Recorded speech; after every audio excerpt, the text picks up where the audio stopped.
is I was speaking with your buddy JC, and he said that everyone calls you List Price Lamana. How do you get a nickname like that?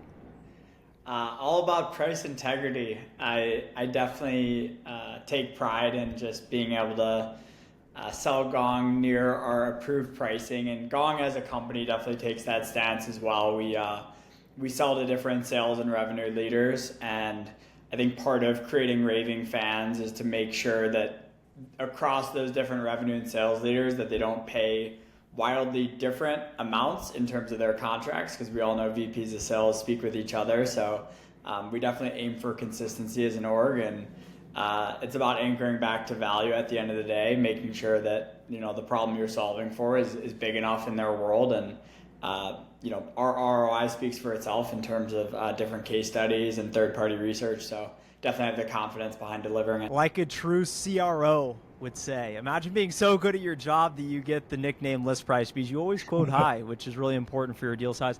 For everyone that does not know Brian, go check him out on LinkedIn. Brian Lamana. He's one of the, I don't want to say the few, but he really knows what he's talking about. He's a senior sales rep at Gong, and all of his posts go crazy. Big following. I've been following him for a while, so I want to get directly into the meat of it because today's going to be packed with value. You got a lot of traction talking about your ops framework, sourcing 73 meetings via email in 2022 as a result of this framework. So take us through the observation, problem, PS, simple call to action. How do you use it? What does it look like? And how can folks start putting it in action? Yeah. Is it okay if I frame up the problem first? Perfect. Absolutely. Let's start with the problem. Let's start dragging them through the glass.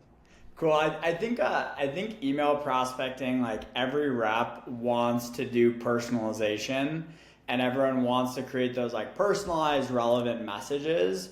But candidly, it's just very, very difficult to in a time efficient manner. So in my experience, and I experienced this prior at my last company as well, before I created a framework, I was always debating, hey, do I spend 10 to 25 minutes on that perfect email, putting together that research, crafting a narrative, sending it off, or do I spend that 25 minutes and get 10 emails out that have a pretty good template behind it but aren't that personalized?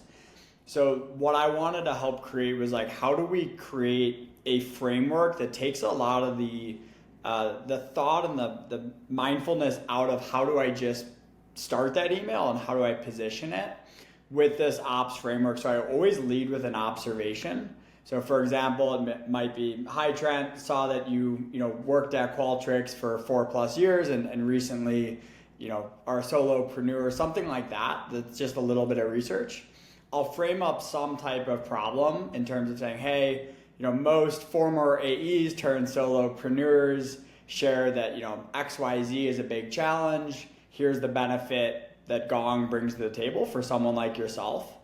A really simple CTA, something along the lines of ever heard of us before, worth a conversation, open to seeing a quick case study.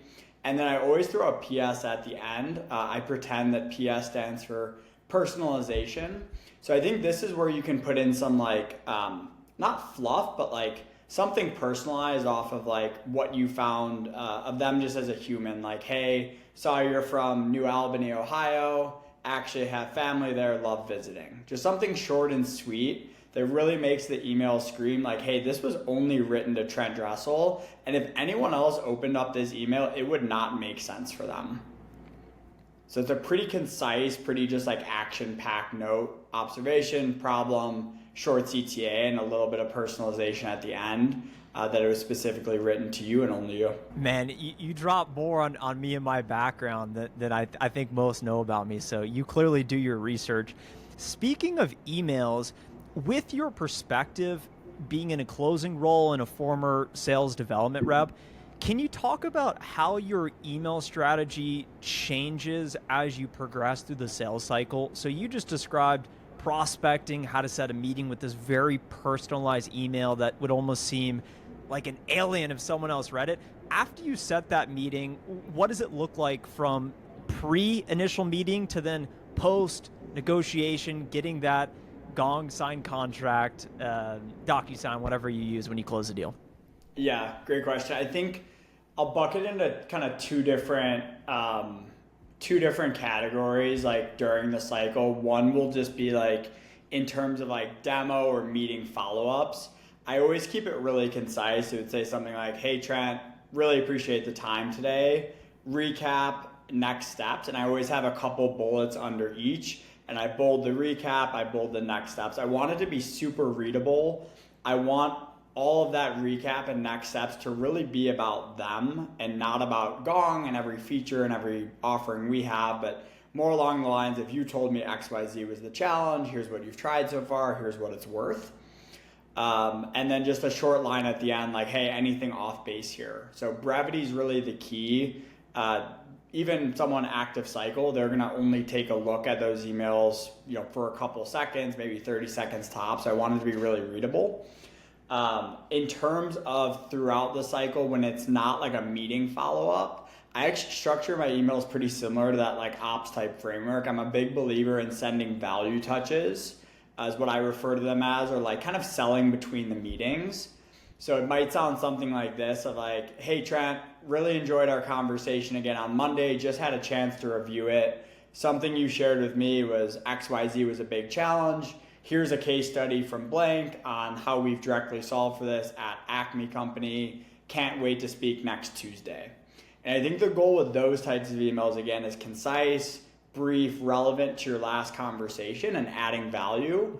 But it's just to like win mind share for a moment, right? There might be a week between our meetings. And if I can make you think about Brian Lamanna in a favorable light and think about my product and my company for just a minute in your super busy day, that's a win. They're not necessarily going to click on that case study or read every single word, and that's not necessarily the point. It's just to get them to think about you a little bit between meetings as well. Well, I'm sure everyone thinks favorably of Brian Lamanna with all the free resources you have at your sales mini-series, which I think is a huge value add to the community, and I appreciate you going in depth on some of these topics you like to talk about. Clearly they work because you found yourself at President's Club this year. Would you advise folks that find themselves at an exotic beach location to also go blazer pants? How did that work out? That was a poor choice. I assume you probably saw a photo I posted on LinkedIn. We were told that the apparel for the last night was dressed to impress, so I had to bring my blazer, I had to bring my khakis, but I did not check the weather ahead of time, and it was about 88 degrees. Folks that were there in Fiji will tell you firsthand that I was only in that outfit for about 20 or 30 minutes. I actually quickly went back to the hotel room, switched into a Hawaiian shirt, and switched into some more casual pants as well. So it's important to stay cool. Yeah, it was a blast of a trip, and it was just great being in real life with all your colleagues that are distributed all over the world. Yeah, man, it's a cool feeling. That was my experience when I went to Puerto Mita, my first President's Club in Mexico, and you see all these names in your CRM or your internal Slack teams, and you see their face, and you don't really have a sense of, okay, how tall are they? Like, what is your presence in real life? Like, oh, you brought a +1. Like, now the dynamic's much different. How did it feel for you? I know speaking with JC, you and him were basically very competitive just from a revenue standpoint across all the reps at the company. How did it feel to have such a successful year and end up making it to club? Because I know a lot of folks who are probably listening to this aspire to be better at their jobs, to make more money, to have cool experiences like that.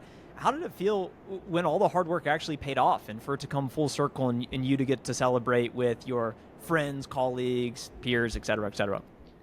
Yeah, it was a really great feeling. It was a lot of work and obviously time and effort, blood, sweat, and tears, aka emails, calls, prep, all that fun stuff go into it. And it's just fun to get to like celebrate with the people that you have like a friendly and healthy competition with all year. JC, as you referred to, had an unbelievable year, won actually North American Rep of the Year.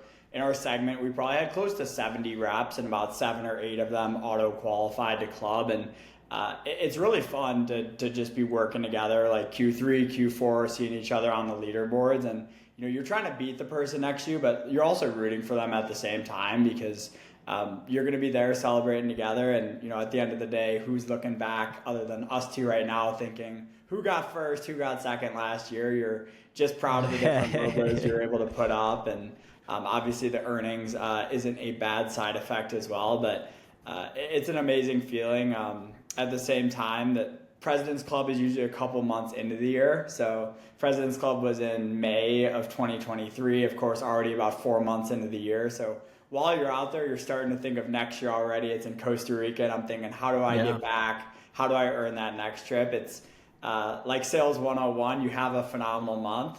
Next day, guess what? You're back at zero. It's on you to put up numbers again, and consistency is really the hardest part. What have you done for me recently? And that's the beauty of sales. It's binary. Either you hit the target or you miss the target, and it's all on you. And speaking of good months, which are always fun to put up, making money, but things don't always go well in sales, and that's why it's so high paying, is because it's challenging. And you talked about in Q4 of last year, it being off to just a challenging start, and your authenticity of sharing, hey, ghosted on some deals, lowering the forecast, and things just not necessarily going in your direction. It's not always sunshine and rainbows. Can you talk about how you deal with the sales slump and get out of it? Yeah, and that's a great call. I actually, over the course of last year, I had 2 different points where I felt like I was kind of in that like rut and just not seeing the results that maybe I was used to or expect for myself. I'll back up a little bit. The first was actually in February. Our fiscal year starts February 1. And like a lot of other sellers, I came in, I wrote down my goals for the year, wrote down my goals for the quarter. My goal is to make President's Club at Gong. I'd recently joined the previous August. And that February, and we're a pretty monthly business, that February, I closed $0 in revenue. So talk about a horrible start to the year. I came in with a massive goal. I'm like, I'm going to be the best. I'm going to continue the momentum that I did when I started a couple months ago. And it's super tough. And had a similar thing happen as well in October. I think whenever I start to get in that type of rut, one, I try to get back to like the most basic fundamentals in sales of like, am I following up the same day? Am I doing in-depth pre-call prep where I know everything about their business, everything about the different folks at the account I would want to speak to? Am I going above and beyond in my research at really every phase? Am I setting next meetings within 4 business days? Just things like that like are going to drive success over the long term if you can stick to them. Outside of that, it's really just about like starting to like stack up the little wins again. I think revenue often lags in sales, where I could have an insane week this week on June 11th through June 16th, but I'm not necessarily going to see the results for 5 or 6 weeks. So I don't want to be like disappointed and frustrated the entire time until I see the payoff at the very end. I think it's really important to enjoy that journey and enjoy kind of that come up. So what I like to do is just write down at the end of the day, like a couple of things that went well. Maybe someone responded to my demo recap email. Maybe I locked down a next meeting within a couple of business days, got a self-source. Anything small like that is a big win. Even if it's just like heard a no, right? Finally was able to turn that account, close lost, and move on to the next. Just try to start like stacking up those little wins again to bring the momentum back in your favor, because the last thing you want to do as a seller is lose confidence when you're on those live presentations or you're in those discovery calls. You want to keep that swagger going. The prospect can feel it. And when you have a full pipeline and you're almost thinking, hey, if you don't want to buy, I have someone that will. Like, stop wasting my time. Let's get down to it. It's such a different vibe than showing up knowing, hey, if I can't close the deal this quarter, I need you. It's all done. And they can sense that desperation, that quota breath. And you talking about getting back to the fundamentals, I always like to think that prospecting is always the way out. That's the solution, because pipeline solves most problems. If you have, let's say, 4x pipeline on your number, you're probably going to be fine. If you lose some deals, you'll be able to make up for it.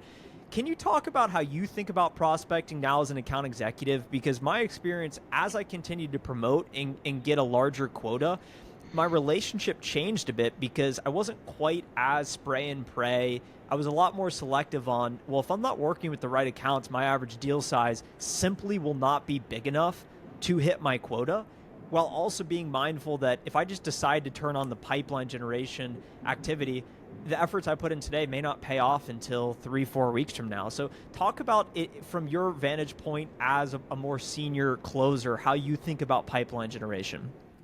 I think about it very similarly to you. I'll repeat what you said, but pipeline does solve all problems.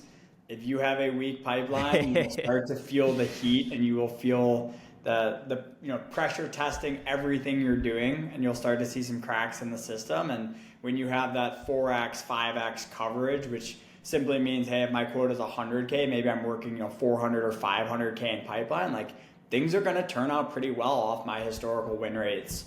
So that's definitely a big piece for it. In terms of how I try to keep that prospecting muscle and that mindset, I try to almost remove myself from the situation a little bit and like audit my schedule and how I'm going about my week to week. I know as a seller, I have 40 hours a week, and that's pretty much what every other seller has as well. Sure, you can work a little bit more, a little bit less, but for all intents and purposes, we all have 40 hours a week, yet some people see a lot better results than others, right? And I know if I can spend as much of those 40 hours as possible on two different things, I'm going to be ultra successful. And those two things are, number one, advancing pipeline, and number two, creating pipeline. And my goal is zeroing out on a day-to-day and a week-to-week basis. If I can spend nearly 80% of my time in those two categories, I'm going to be ultra successful as a seller.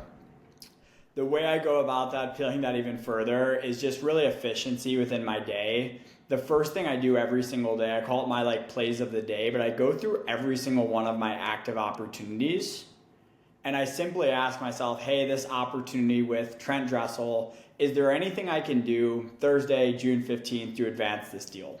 Could I send a case study? Could I multi-thread somebody else at the account? Could I confirm the meeting for next Monday? If yes, I mark it down as an action item for the day. If no, I move on to the next. And I basically build this to-do list first thing for the day when I'm really fresh. I just woke up, right, had some water, worked out, whatever else, and I'm thinking really creatively about how I can advance all my deals. The second thing I then do is I execute all of those plays of the day in a row, right? So I'm not context switching. I'm able to crank out 5 to 7 emails or maybe value touches that I want to get out for those deals. And I do them in 30 or 40 minutes really efficiently.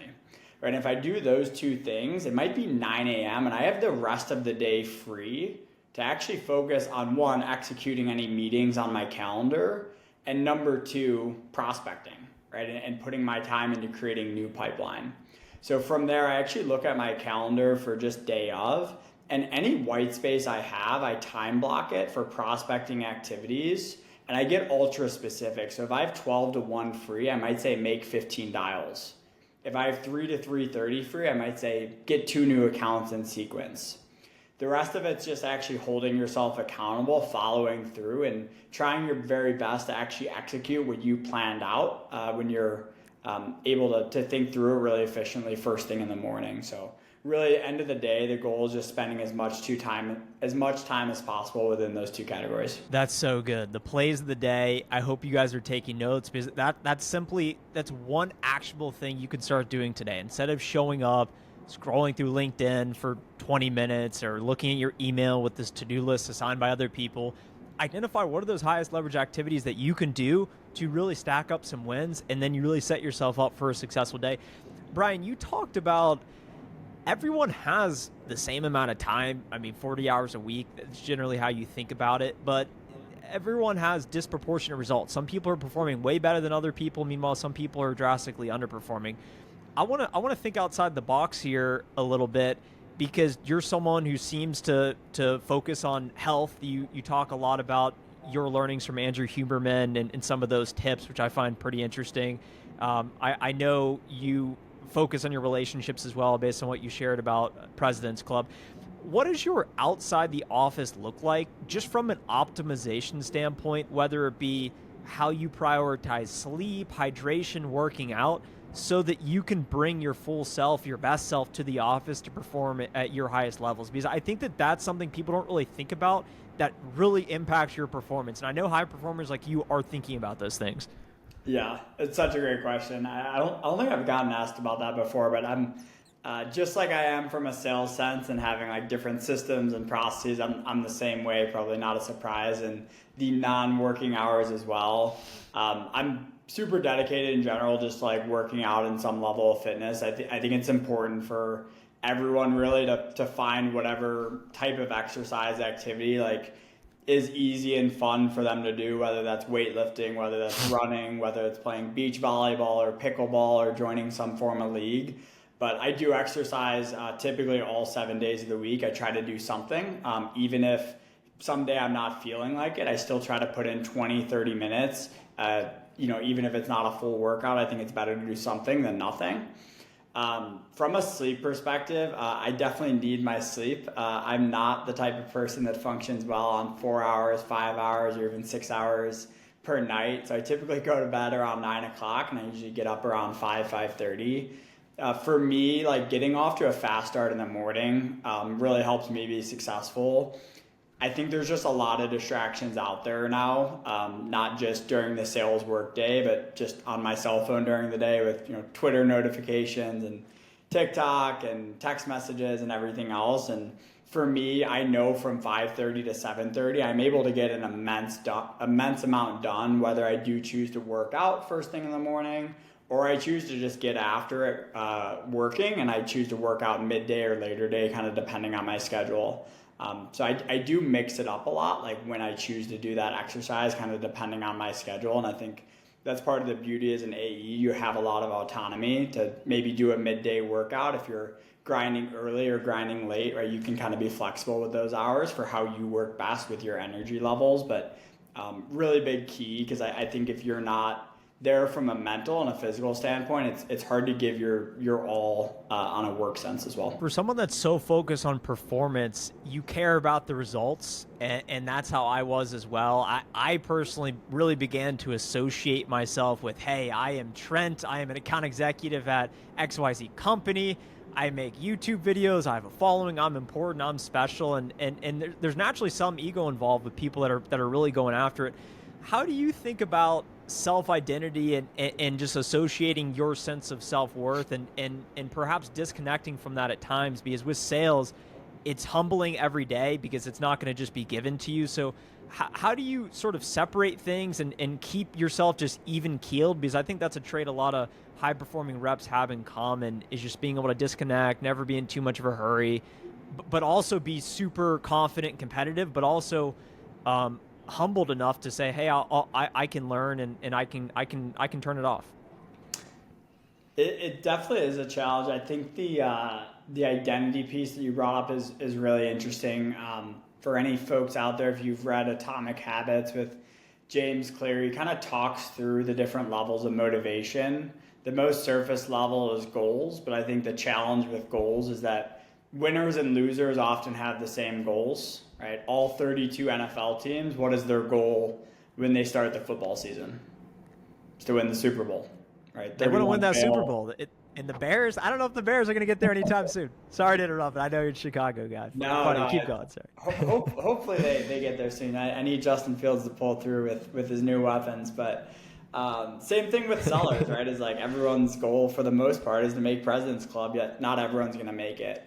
So the second layer behind goals are some of the systems for what's going to help you actually achieve that goal in terms of my plays of the day that I referred to earlier, or how many activities you're going to make on a weekly basis, or how many cold calls, emails, demos you're going to try to schedule for yourself, things like that. And then the third layer, which I found the most powerful, is that identity piece, where it's like you have an identity that you want to live up to as a seller. And I think everyone's is going to be a little bit differently. I actually have mine written on my wall here, but for Q2, I want to be a self-source machine that's scrappy, a hustler, and that if I don't hit my goal, it's not going to be due to lack of effort. When you want to form an identity like that, you put so much pressure, hopefully in a good way, on yourself to actually fulfill that and live up to it, that even when I'm not feeling it, or maybe the day could have ended a little bit early, I'm thinking about that identity I want for myself, and that I want others to think about me as well when they hear my name, that it gives me some of the discipline to go through and execute and make sure I'm making the most use out of my 40 hours a week. The only last thing I'll throw in there is that, like, we're all human. Like, every day you're not going to feel amazing. Like, every day is not going to be great. And sunshine and rainbows and things like that. So a small trick I've just found for myself is if I'm having a really great day, I'll actually continue working a little bit because I'm feeling good, I'm feeling energized. I might put in that extra 30 minutes, that extra hour. But conversely, if I've just had a really tough, shitty day, I've had a couple demos go the wrong way, everyone's hung up on me when I've cold called them, and I'm just not feeling it, like I'm not afraid to cut my day short at 4 o'clock, go work out, watch my favorite TV show, do whatever that helps me recharge, and just get up a little bit early that next day and get after it. Prospects, customers know when you're having a great day. For whatever reason, it compounds and you're feeling even more confidence and swagger. And when you're having a tough day, just sometimes feel like the rain can't stop as well. So just a small tip I've learned as well. How important is that for you, at least, to write down whether it be your targets or the type of rep you want to embody? Hey, I will not lose due to lack of effort. How important is that for you to write things down? Super important. I think it just gives a level of like, one, right before I write it down, it's forcing me to reflect and just think about like what is actually going to motivate me, what I actually do want to be known as from an identity standpoint. And then two, just a small sticky note and putting it up on my wall. Like it just gives a level of accountability for like, you know, I put effort into that. I put thought into that from, you know, my last quarter and what I was thinking about moving forward. So just helps me drive forward when, you know, those days are there where maybe I'm not feeling it for whatever reason. Life is competitive. For every deal you want, your competitor is also gunning for it. And you shared that you have a pretty competitive win rate against competitors. And I know everyone listening to this also deals with this in sales, especially in tech with the market changing so rapidly. I know Gong's got this new AI product that you guys have done a spectacular job with marketing that. And that's something we're going to talk about later with just the media, the marketing, personal branding stuff. But what is your approach to dealing with competitors and how do you outposition your solution to win more of these deals? Yeah, great question. And I freaking love competitors, and I'll take a step back. I did not always have that stance. I think when I was first in AE, hearing that the deal was competitive or that they're looking for other solutions, it invoked panic, right? Because people naturally, just human bias, have loss aversion and they don't want to lose, especially to a competitor that your company talks through, you know, why you're better as a company and what you do better. You just want to live up to being able to beat your competition, right? So I think newer sellers often shy away from it in terms of like not wanting it and not necessarily seeking out risk within your deals. What I learned, and partially thanks to Gong as well, is we're able to track our data pretty easily on, hey, when a competitor gets mentioned, what does your win rate actually look like? And something I've learned is that win rates typically skyrocket across not just Gong, but other companies as well when a competitor gets brought up in conversation. And it begs the question of, well, how could every company's win rate actually increase when competitors get discussed? But the reason for that is most companies' biggest competitors actually status quo. It's that organization deciding to do nothing or deciding not to change their current process versus actually upgrading to your solution and using a software or technology to drive some form of productivity and efficiency gain. So knowing that mindset, to me, a competitor is a buying signal. It means the evaluation is serious. It means they are more likely than not committed to actually making a change. And now it's me or my competitor, right? And if you believe in your product and how you can differentiate it, that should light you up that, you know, this is gonna, you know, result in some form of outcome. Hopefully a closed one, or you're not gonna win them all. But just really continuing to position everything in terms of their biggest challenges, their biggest needs. I never get in the weeds whatsoever on, oh, we can do this feature, they can't do that. I stay completely away from that for a reason. I just try to learn Trent Dressel's number one priority, what that's actually worth, and how Gong directly solves for that. And I just continue to speak highly about all the other competitors. I'll say, hey, XYZ company, they're a really, really good tool. I've heard nothing but great things about them, and I think that, you know, they could be a good fit depending on a couple different factors. Do you mind if I ask a couple questions today? So just continuing to speak about them in a positive light and just continuing to solution sell versus kind of getting like caught up in the mudslinging has been successful for me. With experience, I started to learn that this contact I'm speaking with, let's say a director of sales, they have their own unique priorities, their team, but ultimately they report into this sales, this revenue department. And then that department ultimately is responsible for a key company objective. And it's those top key company objectives that ultimately the most value is created, because if you can provide a solution that is preventing them from achieving those objectives, or they're experiencing problems with those, that's how you really start to create these transformational deals. Why do you think reps struggle with really probing into those red flags? You had mentioned previously that when you do pick up on, okay, competitor, rather than just avoid, maybe some reps will just avoid it and act like they didn't hear that and they're just going to keep doing their sales cycle. But when you start to hear these concerning blurps like, hey, we went through a whole RFP last year, didn't end up making a decision. Hey, yeah, my boss just left, so maybe it's going to be harder to get budget. What do you think it is about hearing those red flags that's so hard to pursue? Yeah, that's a great question. I think some reps, instead of probing, I think a lot of reps are taught different like objection handles or feature differences. You know, if they say they have no budget, you counter with this. If they say they use this competitor, say we're better with X, Y, and Z, versus really seeking to more like understand and digging layers and layers deeper. I'll just give an example in my world where a lot of prospects will come to a first call for looking at Gong, and they'll say, hey Brian, we're looking to improve our coaching, right? But coaching isn't really the root problem of why they're on that conversation today, right? Nobody just coaches to coach. There's some sort of outcome or impact that they're hoping for it to actually solve and hoping for it to drive forward within their organization. You can't just ask this as a seller, but if you just ask the question, why coaching, and then ask why to the next answer and why to the next answer, you're basically peeling back the onion layers and layers until you start to get to some of those like more strategic company-wide priorities like you mentioned. To just give the example with the coaching one as an example, but they might say, hey, we're trying to improve our coaching. I would dig in and they'd say, oh, well, we're really looking to increase our win rate from 30 to 35%. Say, why is that the case? Well, we're really trying to increase our win rates from that to that because we haven't been able to generate new pipeline recently and our competitors actually been taking a lot of market share. I'd say something along the lines of, well, why is that important? It's like, well, we're a Series B company. We're trying to raise our next round of funding. And we need to have a certain amount of market share to X, Y, and Z. And now you're slowly able to get deeper and deeper into the real reason for why they're on that conversation and some of the root cause and those like more strategic company-wide priorities. And once you know those, there might be a lot of different ways your solution can actually help versus just like the surface level one with like them wanting to improve their coaching per se.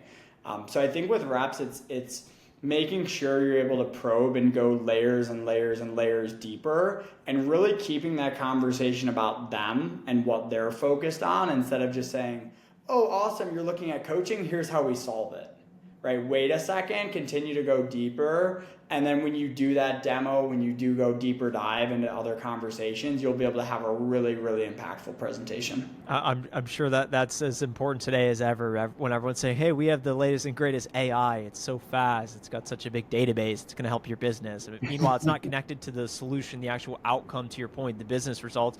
And to bring this to life, I know you had a really interesting recent deal at the end of a quarter, and you don't have to share it all for confidentiality purposes, but I know you pulled in a deal 9:48 p.m. on a Friday, last day of the quarter or so, and I know how that can be because I had a DocuSign come through at 8:30 at the final day of a quarter. I was laying in bed like this in agony. It's never going to come, and then it comes, I upload it, shut the computer, say I'm done.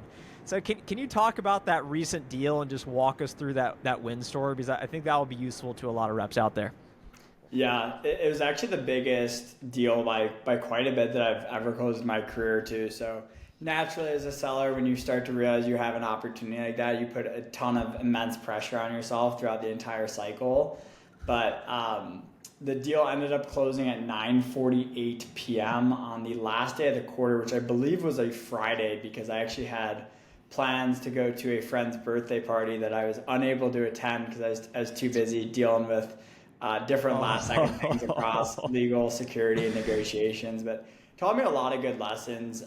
One, just continuing to keep that like executive involvement from start to finish. I did a good job of like getting the power per se, or like getting the economic buyer involved up front, who is the VP of revenue. But once I kind of like checked the box in my head of like, perfect, I got the exec involvement, we got delegated to different folks that were managers and directors. But this is a pretty big organization where like the C-suite was gonna end up actually making the end decision with it all, and kind of losing contact with that individual is much harder to kind of re-loop them in, to have them re-advocate for you at the very end.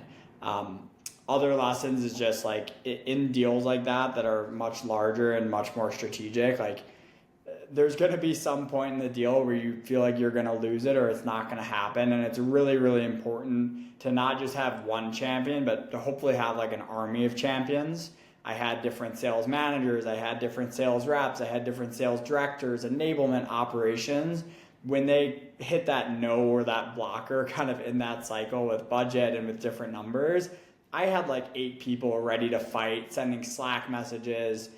They're an in-person team as well, literally walking over to the CFO's office and being like, hey, we need Gong. Like, we absolutely have to have it. So just really key thing to have as many strong champions as possible when you face that adversity late cycle in your deal, when all the little things add up. The final key sales lesson is make sure to multi-thread. It really is why deals are won and lost, and how you're able to get unstuck, especially in times of uncertainty.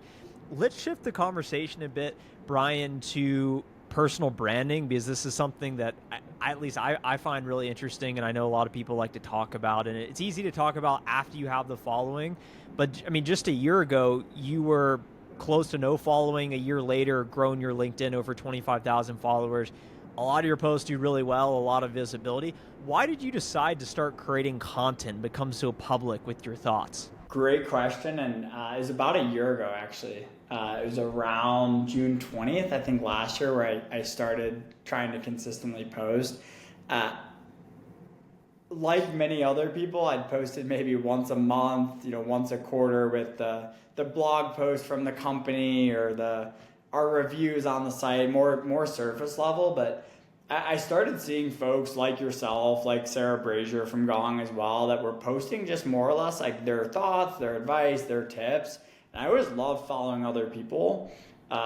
Through 4 years of sales at that point, I never really put myself out there publicly like that, but I was really just focused on like being the absolute best top performing rep year to year. But I started thinking like, hey, I've learned some really great lessons, like positive, negative, what works, what doesn't work, that I think others would resonate with my story, and that I think that they would be valuable as well. So candidly, it just started with like pure curiosity. I started posting just like once a week, slowly ramped it up to twice a week, 3 times a week, 4 times a week. By late Q4, I started 5 times a week. And, I got a lot of people in the beginning, friends, family being like, what the heck are you doing, Brian? Is your company making you post? Like what's your goal here? And I was like, I don't really know what my goal is. I'm having fun doing it. I was sharing content myself. I was becoming a better copywriter in the process, which I never even thought of as a skill that I would completely up level, that would help in my sales career as well. And I was engaging with other people's posts and learning an immense amount from other folks that I started engaging with, and having virtual coffee chats and things like that. It's taken off a lot over the past year. I think I hit around 10,000 followers to start this year. And as you mentioned, crossed 25,000. And while on one hand, it's just a vanity metric in terms of followers, at the same time, it is something I'm proud of, just because if I'm going to put the time and the effort into writing like really thoughtful posts of different lessons, of different like very tactical advice across like cold calling, email prospecting, objection handling, discovery, I want to make sure it can reach as many people as possible to actually have the impact that I'm hoping for it to have. So Had an absolute blast doing it. I have no idea still where I'm going with it all, but just having fun. Meeting different people like you today would never have been possible without it. How has your career trajectory changed as a result of starting to put yourself out there? It's a great question as well. Gong's a big company that I'm at, right? It's close to 1,400 employees.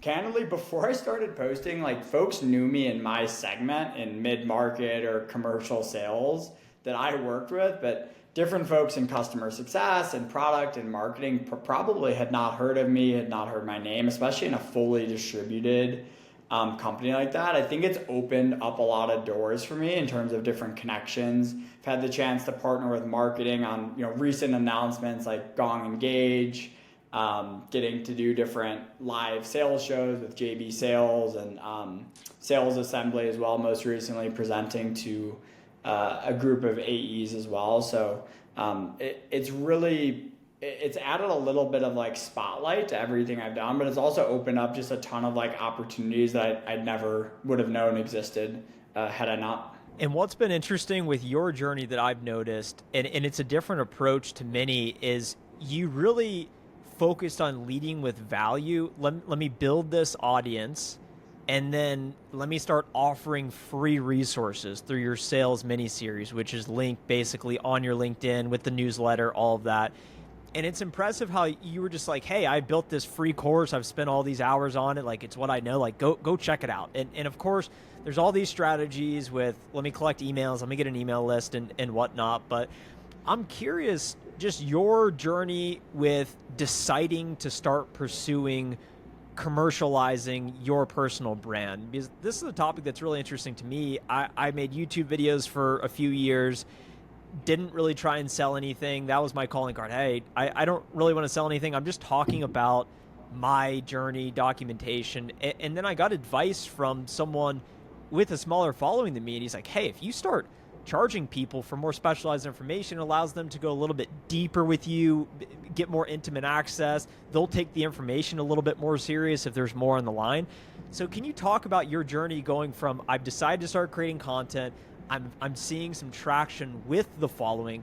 Okay, now I want to try and monetize in a mindful way that really leads with value, but that also allows me to diversify my income.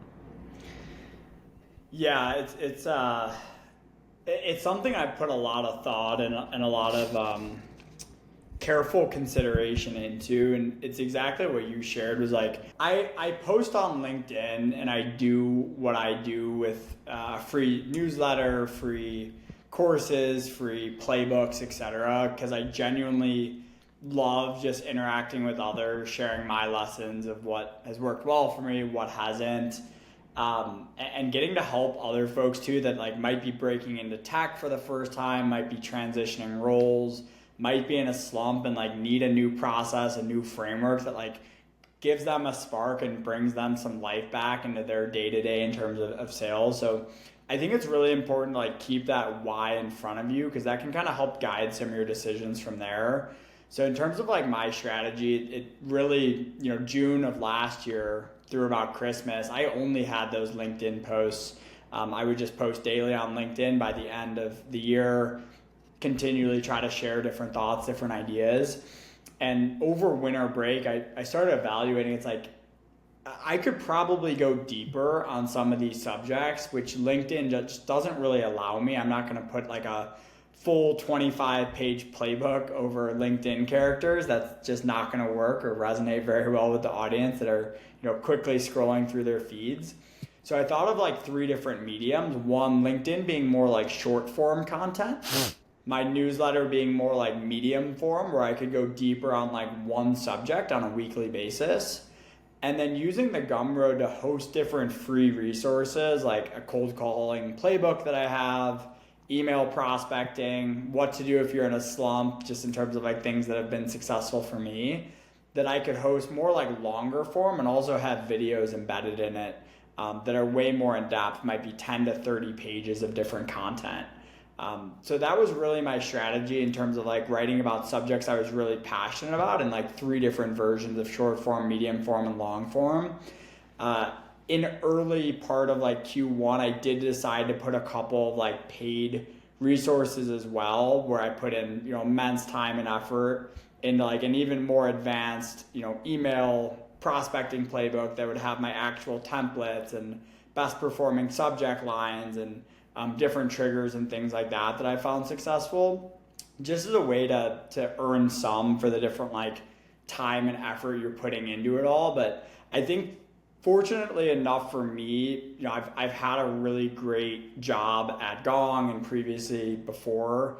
I don't need to like maximize how much I'm monetizing. I've kept all like the paid resources pretty low for that reason. And it's nice to get a little bit back in terms of like side income for the work and time you put in. But at the same time, like I'm playing the long game here. Like I'm having a really fun time doing it. It's doesn't feel like a chore or a task for me when I write those posts or I put out my newsletter and, give. And, maybe someday if I'm a VP of sales in 10 years and I need to recruit a position for a star AE, I'll have my network to thank and I'll be able to put something out like that to the masses and drive, hyper qualified applicants or, maybe something I'm not even thinking about today as well.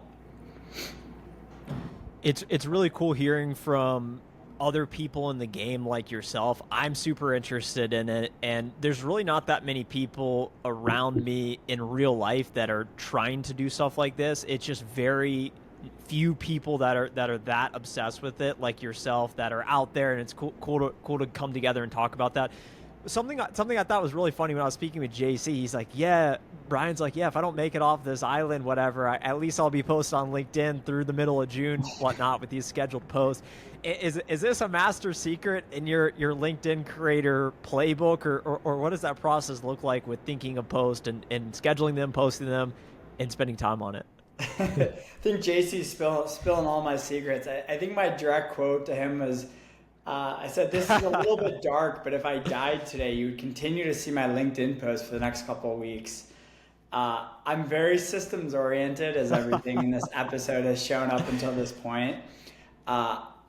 I'm very hyper focused Monday through Friday, 8 a.m. to 5 p.m. on Friday, 8 a.m. Monday to 5 p.m. on Friday on maximizing my time, Gong related, prospecting, closing deals, etc.